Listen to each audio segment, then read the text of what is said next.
You are an American professor acclimating to life in Indonesia at a turning point in their history. When most of the American expat community evacuates, you stay.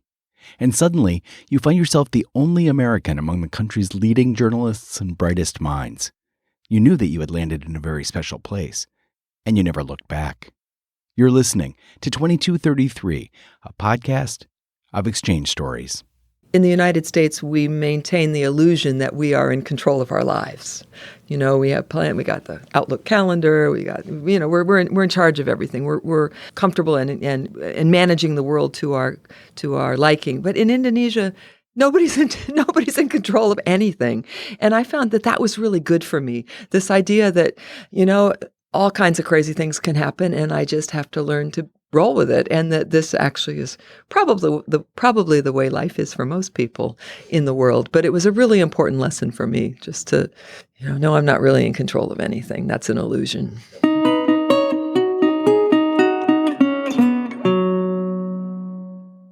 This week, what would Princess Diana do? Foregoing an evacuation and finding the story of tempo. Join us on a journey from Washington, D.C. to Indonesia to learn we all have goodness waiting within us.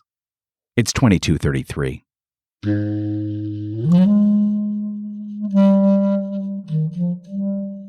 We report what happens in the United States, warts and all.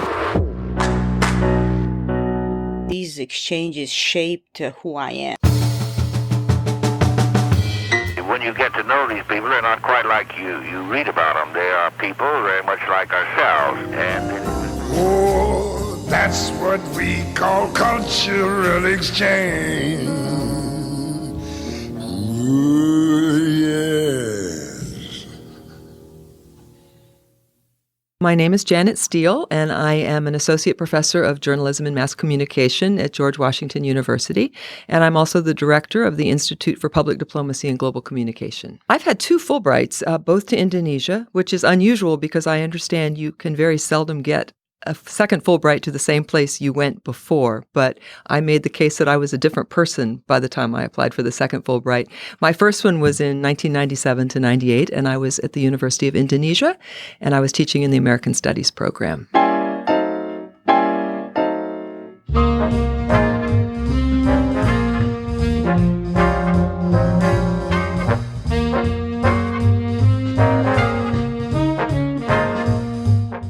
I had been dating a man at the University of Virginia, which is where I had taught. And, we were having a few problems. And I told him I was hoping to go to Indonesia. And then when I got the letter from the Fulbright Commission in Indonesia, it said I was a finalist. And I remember I went to see the movie The English Patient here in D.C. by myself. And I remember watching it and just having this weird flash where I thought, I'm going to get it. I know I'm going to go to Indonesia and my life's going to be changed forever.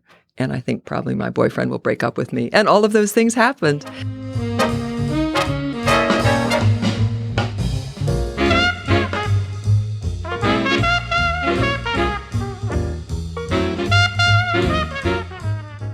But in retrospect, that was actually one of the best things that could happen, because Indonesians are such lovely people, but when they see, and they're very friendly, but when they see 2 Americans together and as a couple, they always assume, well, let's just leave the Americans alone. They'd probably rather talk to each other.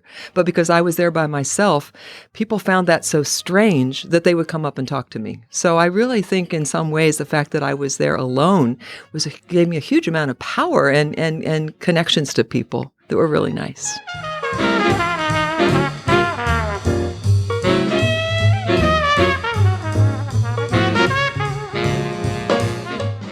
My best friend gave me a ride to the airport, and we found out that Princess Diana had just died. And I guess at that point I was flying an airline that stopped. I think we stopped in Detroit, and then we stopped in Tokyo, and then in Singapore, overnight in Singapore, and then on to Jakarta. And in each place there was more information about Princess Diana, and everyone would be standing around watching the televisions. And so my arrival was very connected to the death of Princess Diana. And as soon as I got to Indonesia, people kept saying to me, you look just like Princess Diana, which of course I don't at all, other than that I'm tall and have, light brown hair. And so this kept happening. And so I go to the University of Indonesia my first day, and one of my colleagues says, well, we would really like you to give a public lecture as part of your Fulbright. And I said, sure. And then they said, we would like you to lecture on Princess Diana. And I said, I really don't know anything about Princess Diana. But everyone looked so crestfallen. I said, well, maybe I can talk about media coverage of Princess Diana. And so I did. And it was a huge success. And that was when I realized that, yes, I really can lecture on just about anything. And, I am so out of my comfort zone here, but I'm just doing the best I can. And hopefully it's going to work.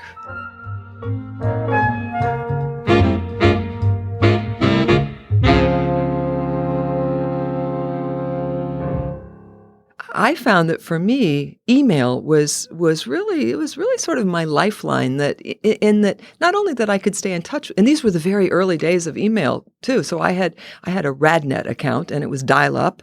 And by the end of that first year, I knew everybody in customer support at the RadNet office by name. And I'd come by with my laptop because half the time it didn't work. I realized no matter what crazy thing happens to me, it's going to make a good story. That even while it was happening, I would be composing the emails. And I like to write. I'm a writer. And so that was both my journal and a kind of way of framing every crazy thing that happened, because a lot of crazy stuff happens. So that was really it.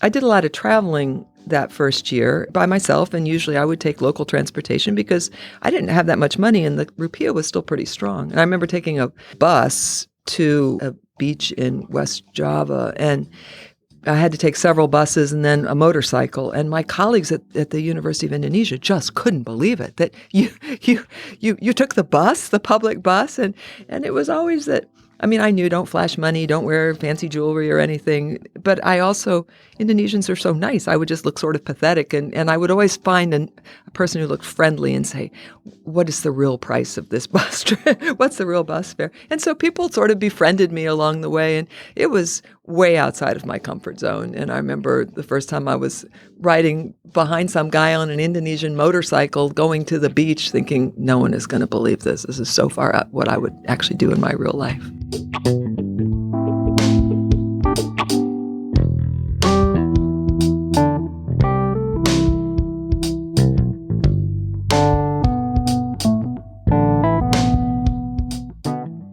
When I arrived in September, Suharto was still the president, and he'd been president for 32 years, and there had just been an election.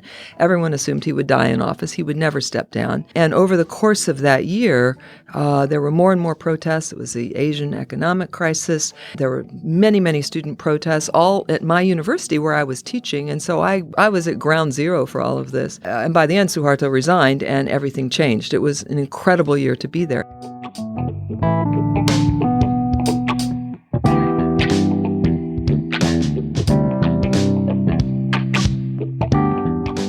The one thing that I actually did, I knew I wasn't supposed to do, was I was there on a teaching Fulbright. And at that time, in order to do research, you had to get a permit from the Indonesian government. And they were quite strict that if you were a Fulbrighter and you were there to teach, you were there to teach, no research. And of course, I immediately found a research project. Before I had gone to Indonesia, I'd heard Gunawan Muhammad, who was the editor of the Indonesian news weekly Tempo, which had been banned by Suharto in 1994, give a talk. He said, I don't know why the army should fear us when they're the ones with the guns.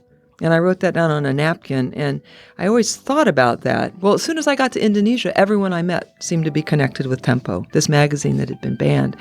And I thought, this is incredible. How come no foreigners seem to know much about that? We all knew it was banned, but I came to realize this magazine was so important. So I started interviewing people. My idea was to write about the magazine that doesn't exist, that Suharto had tried to kill this magazine, but you couldn't kill it. You couldn't kill an idea. And in some ways, it was more powerful in memory.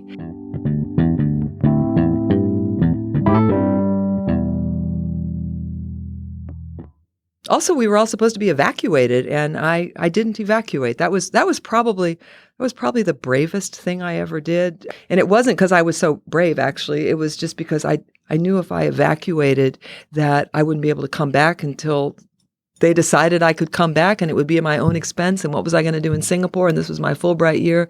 And I remember a diplomat called me, and she said, I won't say her name, but she called me and she said, they can't force you to evacuate. You're not a U.S. government employee. So I had already planned a trip to China. I was going to be speaking there, and one of my friends at the Bilateral Commission had my passport because it had to be renewed every 3 months. And so I told the truth. I said, I don't have my passport, and I'm unwilling to leave without my passport. But as soon as I get it, I promise I will evacuate. And as I hoped, the rioting ended, and a couple days later, Suharto stepped down. And I felt very safe. I had a lot of students there who called me and checked on me. And so I knew it would be okay.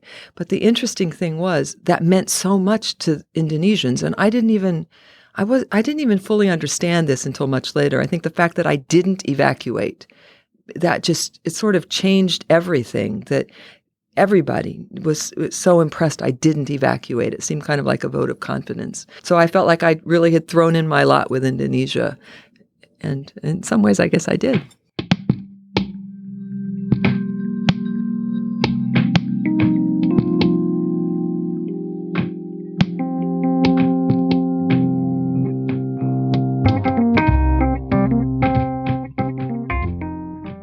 So I was interviewing people, but I knew I wasn't supposed to be doing this, and I couldn't tell any of my friends at the embassy because I wasn't supposed to be doing this, and I needed to give them plausible deniability. But I remember right after Suharto stepped down, I had another interview scheduled with Gunawan Muhammad, and he told me, we talked for 3 hours, and I recorded the whole thing, and I just couldn't believe the things he said. And at that point, there was a Fulbright conference at Safari Park in West Java. And I remember telling the PAO there what had happened. And I said, this is just incredible.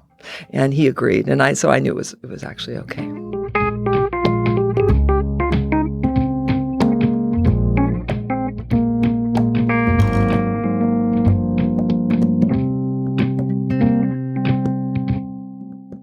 There are very few Americans who write about journalism in Indonesia. There are a couple of Australians who do, and there are a lot of famous Indonesianists here. But I was just so lucky. They're anthropologists, and they're out on these remote islands studying languages and culture. Here I was plopped down right in Jakarta with all of these friends who were journalists at Indonesia's biggest news magazine. So I was right in the thick of things in an incredibly lucky way, and I just knew nobody gets to do this. It would be as if I were plopped down in New York in the 30s at the Algonquin Hotel and we're hanging out with Dorothy Parker and everybody from the New Yorker, and they were all my friends and telling me stuff, and nobody had ever written about them before. So I was really unbelievably lucky to be in the right place at the right time.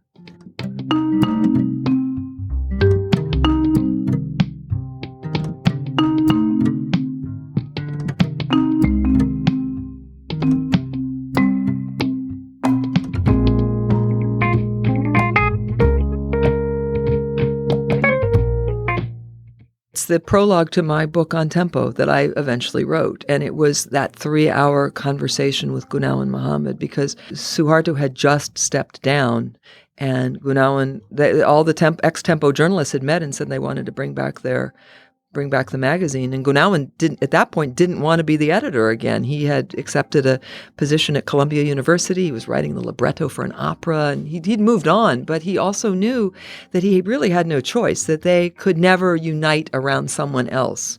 And so he knew he was going to do it. And even though Indonesia is a majority Muslim country, the great Hindu epics are still very powerful in imagination. And I had read the Mahabharata, actually the comic book version of it, that's true, the comic book, but I'd also read the Bhagavad Gita in English. And I thought, this is incredible. Gunawan is making a decision just like Arjuna. He doesn't want to fight, but he knows he has to, that it is his destiny.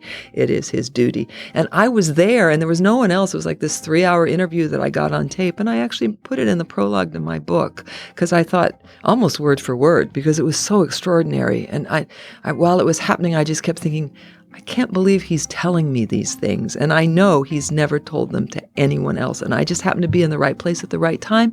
And I've been interested in tempo, and I understand the magazine's importance. And I'd interviewed him a few times before, and he just told me everything, which I feel like that's probably the best thing I've ever written. And it was a great moment. Did he read the book? Oh, yeah. Everybody at Tempo liked the book.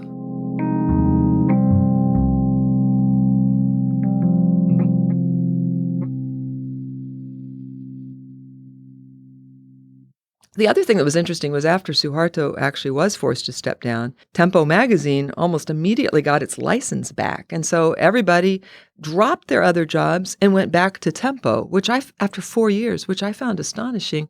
But I remember thinking, well, there goes my article, because it's no longer the magazine that doesn't exist. And I always joke, I cried all the way home on the plane. And then I realized, wait a minute, there's nothing to prevent me from going back. Never having been terribly good at math, I had miscalculated my Fulbright year. It was not actually my sabbatical year. I was still eligible for a sabbatical. And the dean had recognized that, and he said, well, you can have both, but you need to come back here and teach for a year. So I did, and I studied Indonesian, and I attended classes and did a lot of reading. And so I went back the second year and did the research. And that time I had a research permit and was completely legit. And by that point I could speak Indonesian.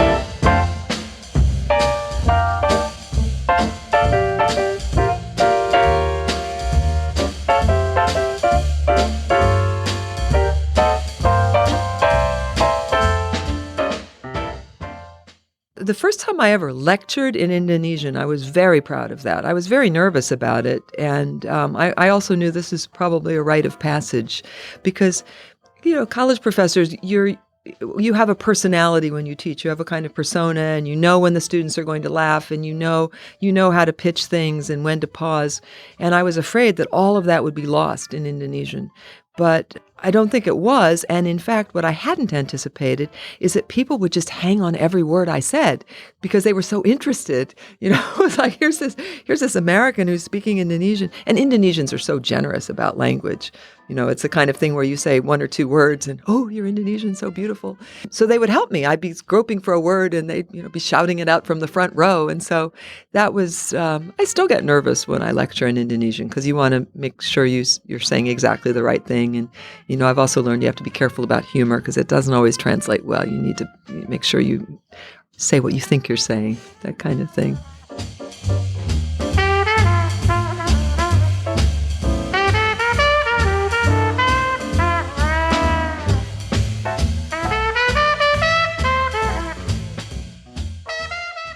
I had my parents come and visit.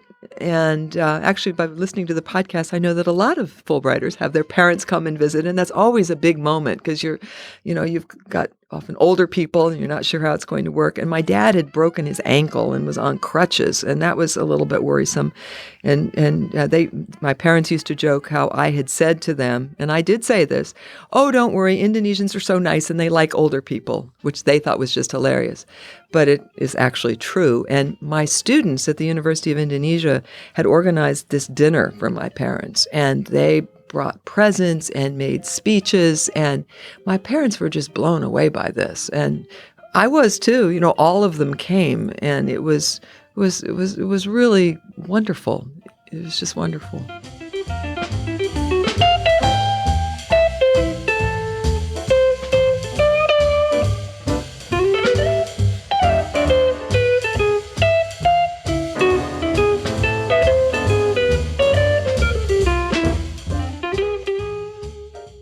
And I remember the moment in Indonesia. This was, again, a ridiculous moment. I had been asked by the editor of a newspaper to come and teach English. And I said, I can't do that. I can't teach English. I'm not an English teacher. But then I thought, this is a great opportunity to go actually to this news organization and hang around, meet journalists. And this was my first year when I didn't speak Indonesian. So I said, well, I can't go and teach English, but I'm happy to go. We can have a weekly class on theory and practice of journalism, and it will be in English. So they liked that idea. So I went there. This was quite early on in my Fulbright. I went there thinking, oh, these poor Indonesian journalists, they don't really understand how to be good journalists. And I was so wrong. And I actually think, since then I found that I think every country in the world, journalists know what good journalism is. They may not be free to practice it, but they know. You don't have to ever tell a journalist what good journalism is. And that was a very important lesson for me, that the thing to try to change is the laws, that not to improve people, because they already know. But just to give them the freedom to practice their own profession and to regulate themselves through their own professional ideology and ethics, that's what you need to do.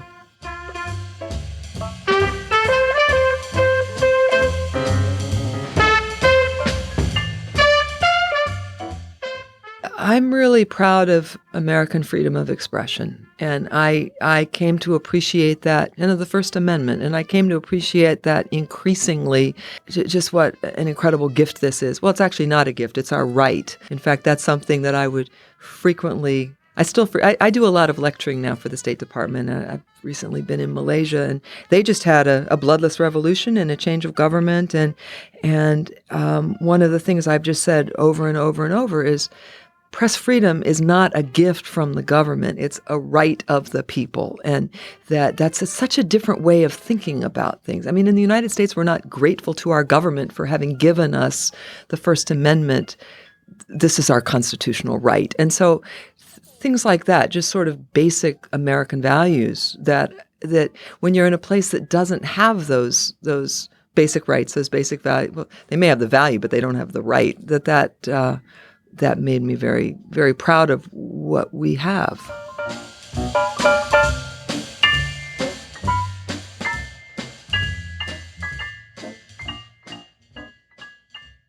I have an apartment in Jakarta, and I go every summer, and I had a second Fulbright in 2005 to 2006.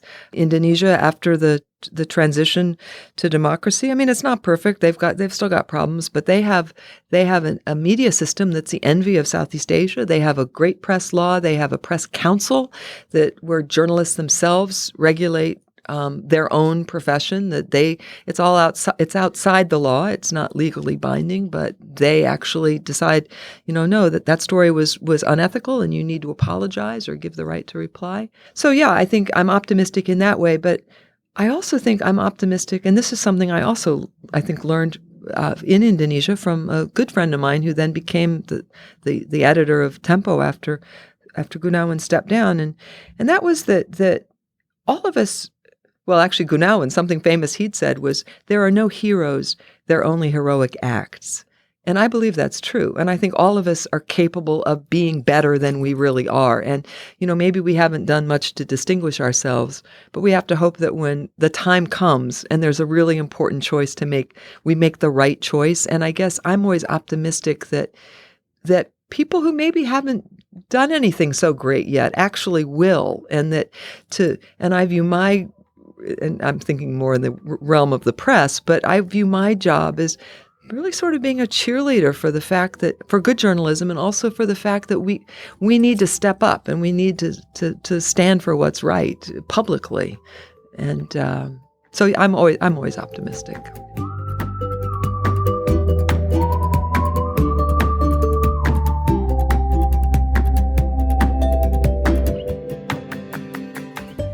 Frequently, I would say to myself, when I'd be in a really odd situation, I would say, now, what would Princess Diana do when faced with this? Because often it was just nutty, the things that would happen. And certainly every time I would be on a motorcycle, I would think, I wish my friends and family could see this. That still happens. But I think it's funny, the what would Princess Diana do? In a way, I realized we can try to be better people than we actually are. Everyone would always assume that I was, this paragon of brilliance and grace and beauty, and which is ridiculous. Here, no one treats me like that. But I would really try to be this person that they thought I was, and that was an important lesson, I think.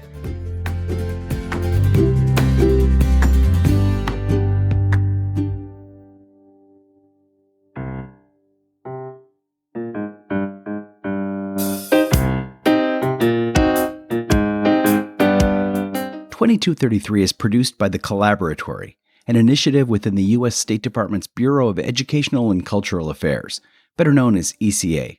My name's Christopher Wurst. I'm the director of the Collaboratory. 2233 is named for Title 22, Chapter 33 of the U.S. Code, the statute that created ECA. And our stories come from participants of U.S. government-funded international exchange programs.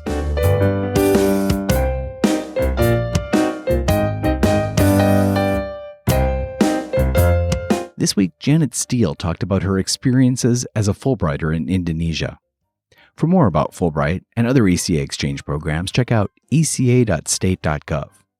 We encourage you to subscribe to 2233. You can do so wherever you find your podcasts, and we'd love to hear from you. You can write to us at ecacollaboratory@state.gov. That's ecacollaboratory@state.gov. Photos of each week's interviewee and complete episode transcripts can be found at our webpage. That's eca.state.gov/2233. Special thanks this week to Janet for sharing her passion about Indonesian journalism and freedom of speech. I did the interview and edited this segment. Featured music was Buddha by Duke Ellington and his famous band. Swapping Tubes, Chromium Blush, and Skyway by Blue Dot Sessions, and the song is ended but the melody lingers on by Ruby Braff and his men. Music at the top of each episode is Sebastian by How the Night Came, and the end credit music is Two Pianos by Tagir Lius. Until next time,